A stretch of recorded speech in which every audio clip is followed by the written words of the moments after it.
அன்னை தகவல் சேனலில் இன்றைக்கி என்ன பார்க்க போகிறோம் அப்படின்னா, கனரக வாகன தொழிற்சாலை ஆவடி சென்னையில் வேலை அப்படின்னு சொல்லியிருக்காங்க. மொத்தம் எத்தனை போஸ்டிங் அப்படின்னா 271 போஸ்டிங்க்கு கால்ஃபர் பண்ணியிருக்காங்க. என்னென்ன போஸ்டிங் பேர் அப்படின்னா, junior manager, diploma technician, junior technician மற்றும் அசிஸ்டன்ட் போஸ்ட்டுக்கு கால்ஃபர் பண்ணியிருக்காங்க. இந்த வேலைக்கு 4 வருஷம் இந்த ஒர்க்கு இருக்குது அப்படின்னு சொல்லிடுறாங்க. மேலும் இது 4 வருஷத்துக்கு மேலேயும் எக்ஸ்டெண்ட் ஆகலாம் அப்படின்னு சொல்லியிருக்காங்க. பிளேஸ் ஆஃப் போஸ்டிங் எங்கே அப்படின்னா சென்னை அப்படின்னு சொல்லியிருக்காங்க. இந்த போஸ்டிங் என்ன, வயது வரம்பு என்ன, அப்ளிகேஷன் எப்படி பண்ணணும் அப்படிங்கிறத ஒன் பை ஒன்னாக பார்க்கலாம். ஃபஸ்ட்டு ஜூனியர் மேனேஜர் கான்ட்ராக்ட் பேசிஸில் டிசைனுக்கு 2 பேர் எடுக்கிறாங்க. இதுக்கு என்ன குவாலிஃபிகேஷன் வேணும் அப்படின்னா, first class degree in engineering design அல்லது டூல் இன்ஜினியரிங் முடித்தவங்க இதுக்கு விண்ணப்பிக்கலாம் அப்படின்னு சொல்கிறாங்க. அல்லது MTech in defence technology with specialisation in compact vehicle engineering with first கிளாஸில் பாஸ் பண்ணவங்க இதுக்கு விண்ணப்பிக்கலாம் அப்படின்னு சொல்கிறாங்க. Third, minimum 2 years of post professional qualification experience in relevant ஃபீல்டில் இருக்கிறவங்களும் இதுக்கு விண்ணப்பிக்கலாம் அப்படின்னு சொல்கிறாங்க. செகண்டு, டிப்ளமோ டெக்னீஷியன் சிவில் இதுக்கு 4 போஸ்டிங் எடுக்கிறாங்க. டிப்ளமோ இன் சிவில் இன்ஜினியரிங் முடித்தவங்க இதுக்கு விண்ணப்பிக்கலாம். Third, diploma technician quality and இன்ஸ்பெக்ஷனுக்கு 2 பேர் எடுக்கிறாங்க. அதுக்கு குவாலிஃபிகேஷன் என்ன வேணும் அப்படின்னா, டிப்ளமோ இன் மெக்கானிக்கல் இன்ஜினியரிங் அல்லது ப்ரொடக்ஷன் இன்ஜினியரிங் அல்லது electrical and electronics engineering with post diploma certification in quality assurance அல்லது இன்ஸ்பெக்ஷன் அல்லது குவாலிட்டி கண்ட்ரோல் இருக்கிறவங்க இதுக்கு விண்ணப்பிக்கலாம் அப்படின்னு சொல்கிறாங்க. அப்படி இல்லை அப்படின்னா, diploma in metallurgy engineering with certification in non destructive testing industrial radiography of level முடித்தவங்க இதுக்கு விண்ணப்பிக்கலாம் அப்படின்னு சொல்கிறாங்க. அப்படி இல்லை அப்படின்னா, diploma in chemical engineering BSc in chemistry with certification in lab testing method like spectro analyse அல்லது வெட் அனலைஸ் முடித்தவங்களும் இதுக்கு விண்ணப்பிக்கலாம் அப்படின்னு சொல்கிறாங்க. 4வது, diploma technician design 3 posting call for பண்ணியிருக்காங்க. டிப்ளமோ இன் மெக்கானிக்கல் இன்ஜினியரிங் முடித்தவங்க, ஆட்டோமொபைல் இன்ஜினியரிங் முடித்தவங்க, எலக்ட்ரிக்கல் அல்லது எலக்ட்ரானிக்ஸ் முடித்தவங்க, engineering design with PG diploma in industrial design CAD முடித்தவங்களும் இதுக்கு விண்ணப்பிக்கலாம் அப்படின்னு சொல்கிறாங்க. 5வது, junior technician contract blacksmith 5 போஸ்டிங்க்கு கால்ஃபர் பண்ணியிருக்காங்க. என்ஏசி அல்லது NTC in blacksmith foundry அல்லது ஃபவுண்ட்ரி மேன் இதுக்கு விண்ணப்பிக்கலாம் அப்படின்னு சொல்கிறாங்க.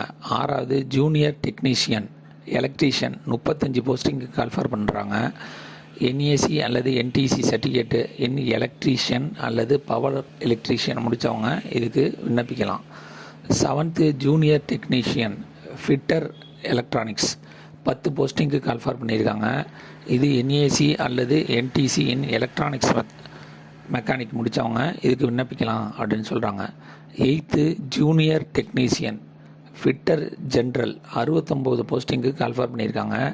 NAC NTC in fitter general முடித்தவங்க, மெக்கானிக் மிஷின் டூல் மெயின்டெனன்ஸ் முடித்தவங்க மற்றும் டூல்ஸ் அண்டு டை மார்க் முடித்தவங்க இதுக்கு விண்ணப்பிக்கலாம் அப்படின்னு சொல்கிறாங்க. 9வது, junior technician fitter auto electric 7 போஸ்டிங்க்கு கால்ஃபர் பண்ணியிருக்காங்க. என்ஏசி அல்லது என்டிசி இன் ஆட்டோ எலக்ட்ரீஷியன் முடித்தவங்க இதுக்கு விண்ணப்பிக்கலாம் அப்படின்னு சொல்கிறாங்க. 10வது, junior technician contract fitter AFV 20 போஸ்டிங்க்கு கால்ஃபர் பண்ணியிருக்காங்க. என்ஏசி அல்லது என்டிசியில் ஃபிட்டர் ஜென்ரல் முடித்தவங்க இதுக்கு விண்ணப்பிக்கலாம் அப்படின்னு சொல்கிறாங்க.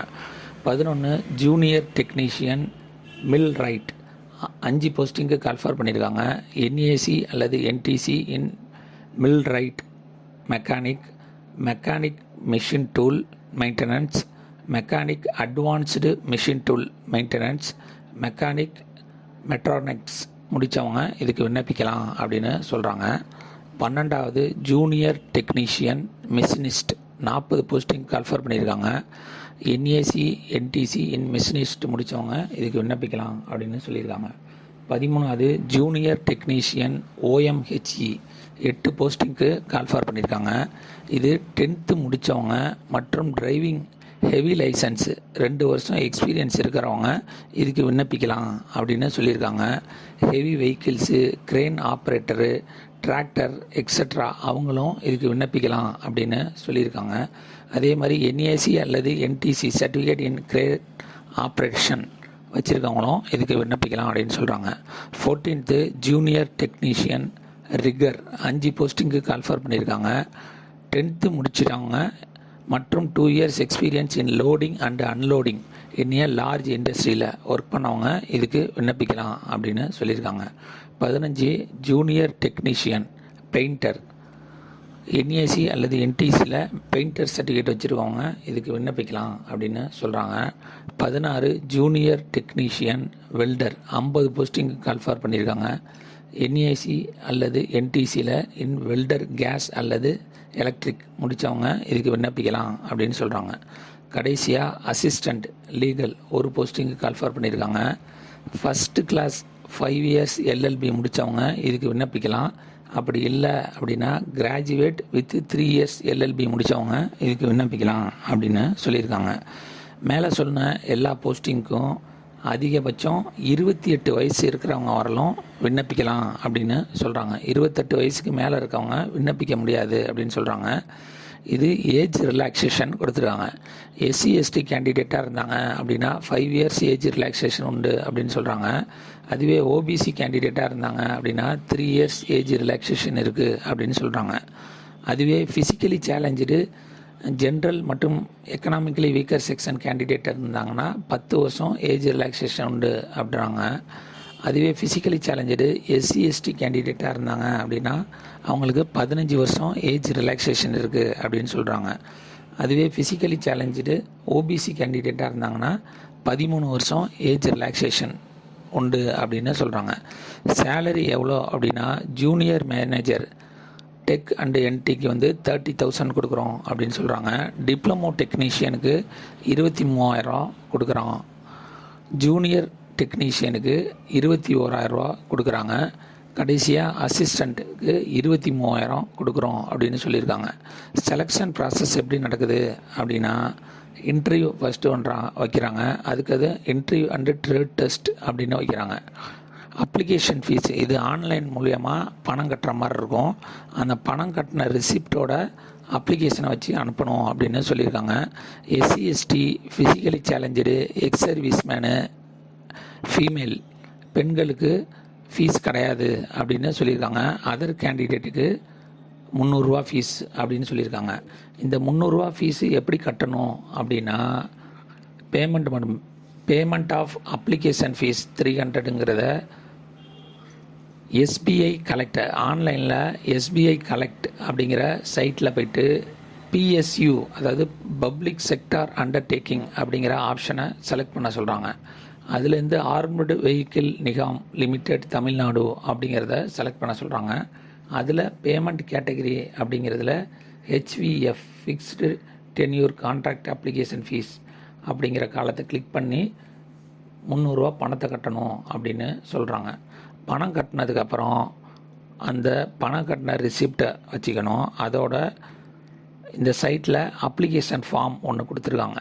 அந்த அப்ளிகேஷன் ஃபார்மில் அவங்க என்னென்ன கேள்வியெலாம் கேட்டிருக்காங்க, அட்டாச்மெண்ட்லாம் என்னென்ன வைக்க சொல்லியிருக்காங்களோ அது எல்லாமே அட்டாச்மெண்ட்லாம் வச்சு அதோட அந்த பணம் கட்டின ரிசிப்டையும் வச்சு ஆர்டினரி போஸ்ட்டில் அனுப்பணும். The chief general manager heavy vehicle factory Avadi Chennai 600054 அப்படிங்கிற